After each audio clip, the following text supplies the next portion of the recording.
Ibu-ibu, assalamualaikum warahmatullahi wabarakatuh. Waalaikumsalam. Saya sambil kita saja. Nonton dulu. Nonton dulu.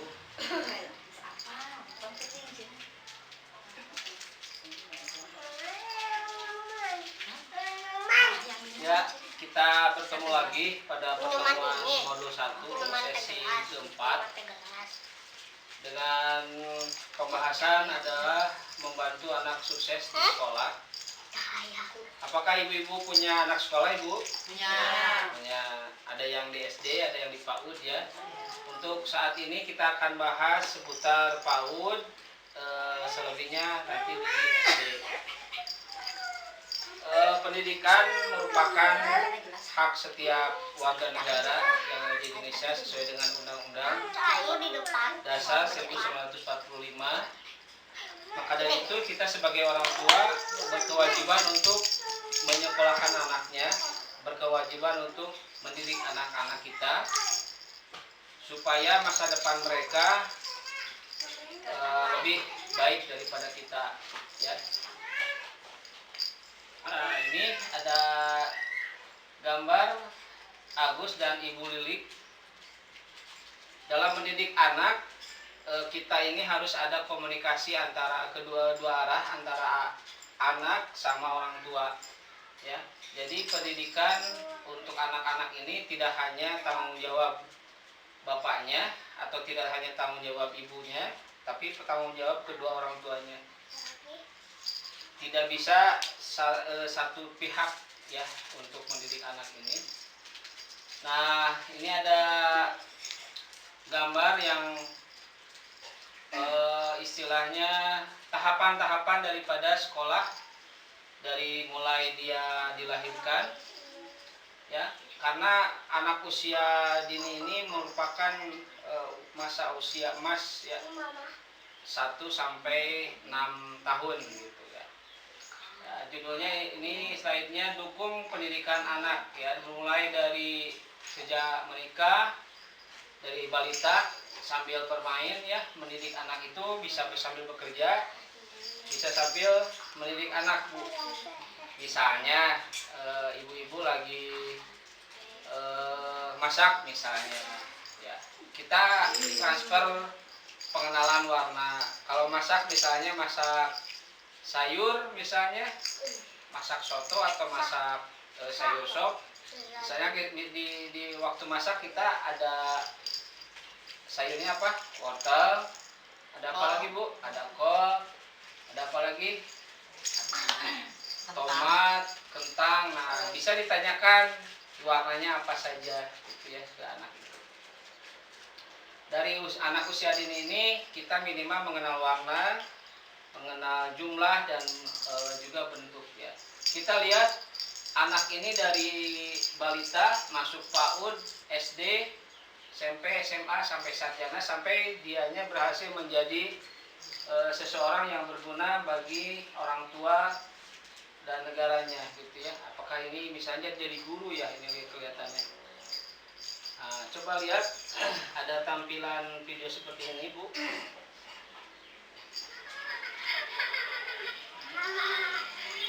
Nah,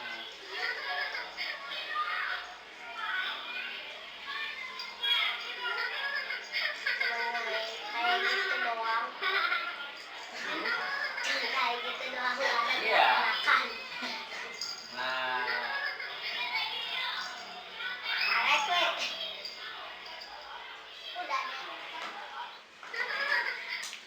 baik. Kira-kira barusan video tersebut menayangkan tentang apa Bu? Sekolah PAUD. Ibu Noe. Sekolah PAUD. Apa ada perbedaannya nggak? Ada. Apa perbedaannya? Main sambil belajar. Main sambil belajar ya. Apalagi? Melukis. Pendidikan dengan cara bermain. Bermain. Oke.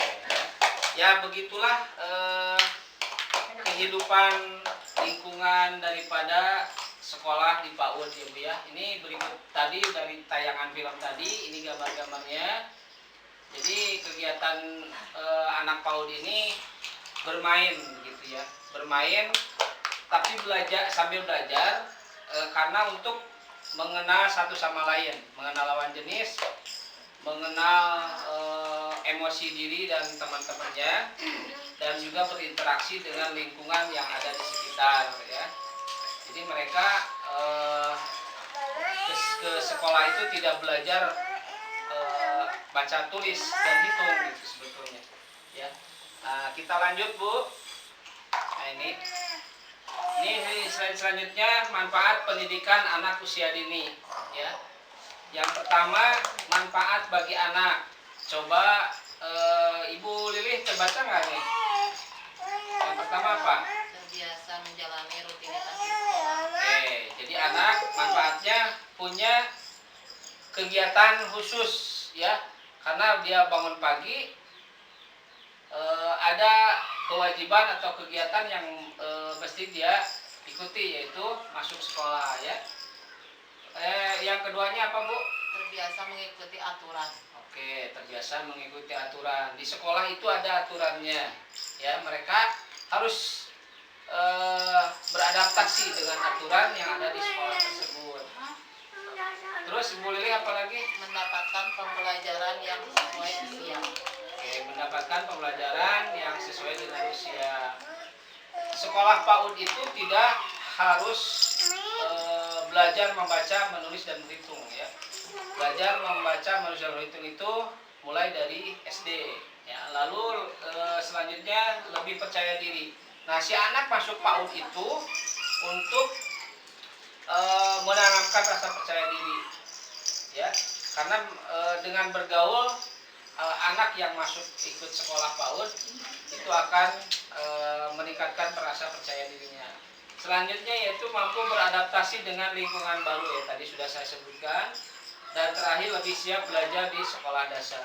Rata-rata yang anaknya sekolah PAUD dulu ke SD itu enggak susah lagi, enggak canggung lagi, enggak harus ditungguin lagi si anak itu kalau anak tersebut masuk PAUD dulu ya. Sekarang Ibu Nui, manfaat bagi orang tua apa Bu? Kebaca nggak Bu? Bertambah teman. Nah, orang tua bertambah teman ya. Iya. Karena dalam satu sekolah biasanya ada ibu-ibu atau mami-mami Yang lebih hebat. yang bisa menambah teman atau kolega ya. Lalu berbagi pengalaman. Nah, berbagi pengalaman dalam hal ini mungkin dalam hal mendidik anak ya. Lalu memiliki waktu untuk melakukan kegiatan rumah tangga. Pada saat anaknya berada di sekolah, ibu atau orang tuanya bisa melakukan kegiatan di rumahnya ya. Selanjutnya bisa bekerja untuk mendapatkan tambahan uang, misalnya dengan sambil berjualan. Si ibu itu bisa sambil berjualan, bisa sambil apakah COD-an Bu ya sekarang namanya, atau online gitu, atau jadi dropshipper dan lain sebagainya. Manfaat yang terakhir adalah belajar mendidik anak dari guru. Nah, ini komunikasi antara orang tua dengan guru itu harus selalu dioptimalkan ya, perkembangannya tiap harinya atau per minggu atau per bulan gitu. Jadi orang tua dituntut untuk selalu berkomunikasi dengan guru yang ada di sekolah ya. Nah, selanjutnya di sekitar kita ini kira-kira ada PAUD apa saja nih Ibu itu, Bu Suhaiti, ada PAUD apa aja? PAUD nggak ada di sana. Di sana nggak ada, di kelompok Ibu. Di sini Al-Hidayah. Al-Hidayah. PAUD apa lagi? Nurul Waton ya ada ya. Itu mah TK ya, PAUD TK nggak jauh berbeda. Di Bu Noi ada PAUD apa? Hah? Pak Guru. PAUD apa lagi di itu? Di Cinangsi ada apa? Ada. di Joglo ada. Di Joglo Al-Ikhlas. Al-Ikhlas ya. Di sini Bu Ai ada apa? Al-Hidayah ya, yang terbiasa ya. Itu gedung juga ada ya. Hmm? Yang mana? Ya warung jambe Al-Hidayah. Al-Hidayah ya. Nah, Selanjutnya adalah cara membantu anak sukses di sekolah. Ya. Nah, tugas ibu-ibu kepada anaknya yang punya anaknya bersekolah di PAUD itu, bagaimana cara membantu anak sukses di sekolah atau belajarnya. Tentu saja ini menjadi bagian terpenting daripada kita sebagai orang tuanya, baik ibunya maupun ayahnya. Nah, biasanya ada pertanyaan nih, bertanya tentang perasaan dan pengalaman anak di sekolah. Pada saat anak sudah sekolah itu si anak kita tanya gitu ya, bagaimana nih gitu, perasaannya setelah masuk sekolah, punya teman gitu ya. Lalu memberikan semangat dan pujian kepada anak. Nah, anak mesti selalu dipuji, dikasih semangat ya. Lalu bantu anak menyelesaikan tugas dari sekolah. Tapi bukan berarti mengerjakan PR-nya Bu ya, tapi membantu untuk memudahkan si anak mengerjakan tugasnya. Selanjutnya adalah cara membantu anak sukses sekolah adalah membuat jadwal kegiatan setelah pulang sekolah. Misalnya pulang sekolah jam 11 ya Bu ya. Kalau itu jam 8 masuk jam 8, pulang jam 11, pulang, cuci kaki, cuci tangan, cuci muka, makan ya. Setelah itu tidur, jam 1 habis sholat misalnya ada PR dikerjakan PR ya. Ibu-ibu kita lanjutkan. Kita coba untuk melihat tayangan yang ini. Agus, kenapa kamu belum berangkat sekolah? Ayo cepat berangkat, mumpung masih pagi. Nggak mau. Aku mau pakai tas baru ke sekolah. Tasku ini jelek. Agus, kami tahu kamu ingin tas baru, tapi tas ini kan masih bisa dipakai. Belakang kamera. Ibumu benar, nak. Kamu harus tetap pergi sekolah, meskipun belum punya tas baru. Ayo, ibu antar kamu ke sekolah.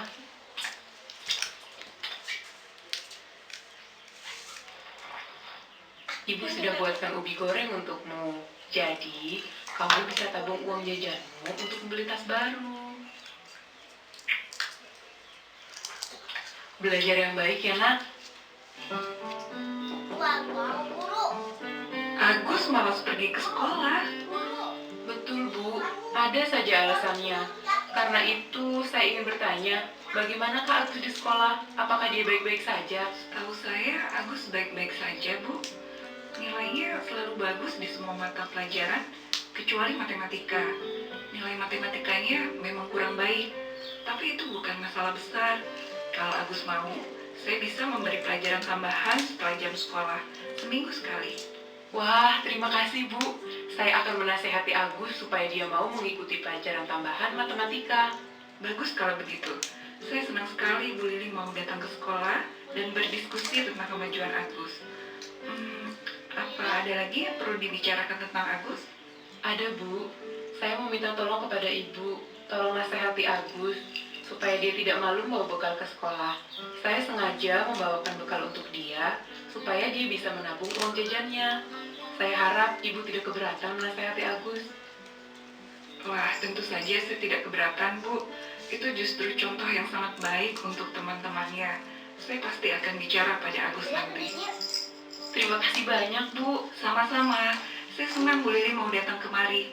Saya harap kita bisa bertemu lagi untuk mendiskusikan perkembangan Agus. Nah, ibu-ibu dari tayangan tadi antara Agus, Ibu Lili, Bu Guru, ya, apa yang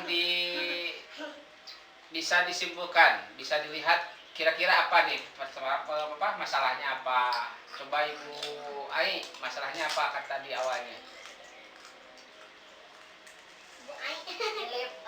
Agus malas sekolah Males sekolah, karena tasnya pengen yang baru. pengen yang baru Oke. gitu. Tapi Ibu Lili bisa bicara dengan baik, menasihati Oke. Agus. Siap, bagus, tepuk tangan ya. Nah, terus apa yang dilakukan oleh Ibu Lili?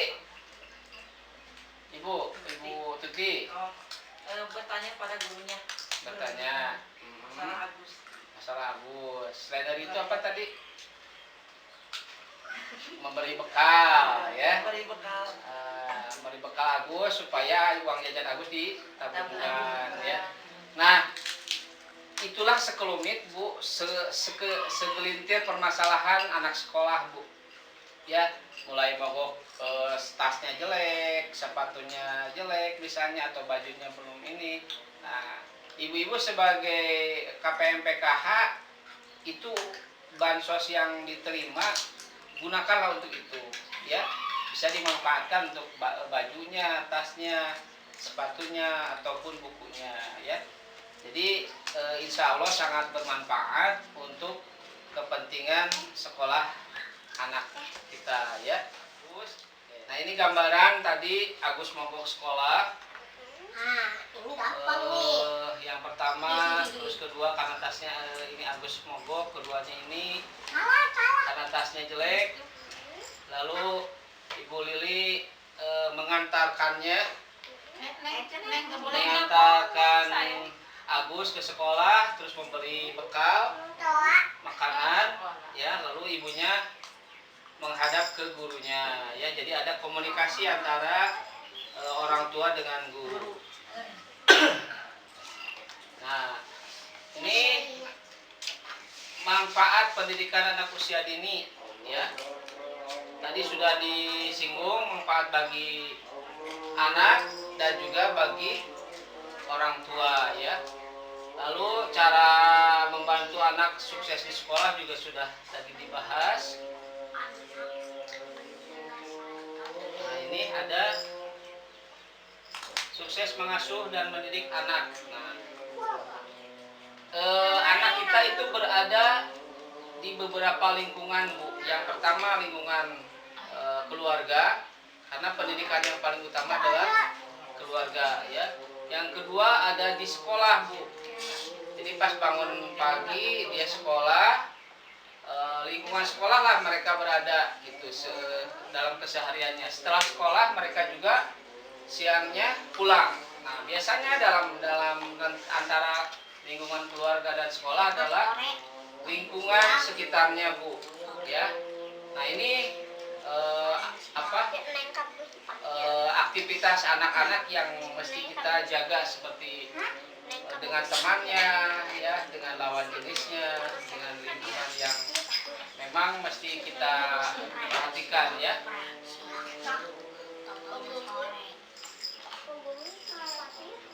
Nah, selanjutnya dukungan pendidikan anak tadi sudah dibahas juga. Nah, ini dari gambar-gambar dari pembahasan yang tadi bisa kita lihat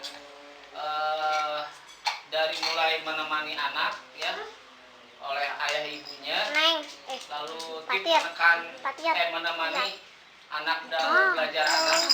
Jadi kita juga bisa menemani mereka saat mereka belajar di rumah atau mengerjakan tugas dari sekolahnya. Tapi itu kamera jangan ditutupin. Enggak kok. Ya. Nah, terus itu gambaran kita untuk membantu mensukseskan pendidikan atau membantu anak sukses belajar di sekolah, ya. Nah, ini gambarannya seperti itu, ibu-ibu. Tugas kita sebagai orang tua, bagaimana caranya supaya anak kita sukses belajar, sukses di masa depannya. Ada pertanyaan, Ibu, dari penjelasan dari awal sampai akhir sebelum kita akhiri pertemuan ini? Siap. Tidak ada, Bu.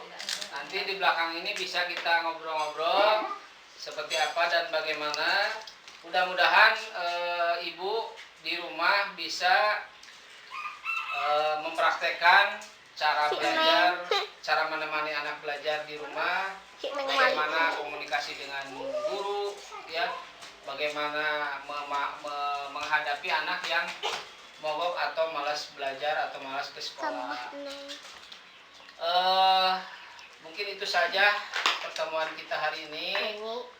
Mudah-mudahan kita bisa dipertemukan lagi di kegiatan yang akan datang. Terima kasih. Assalamualaikum warahmatullahi wabarakatuh. Lihat kamera.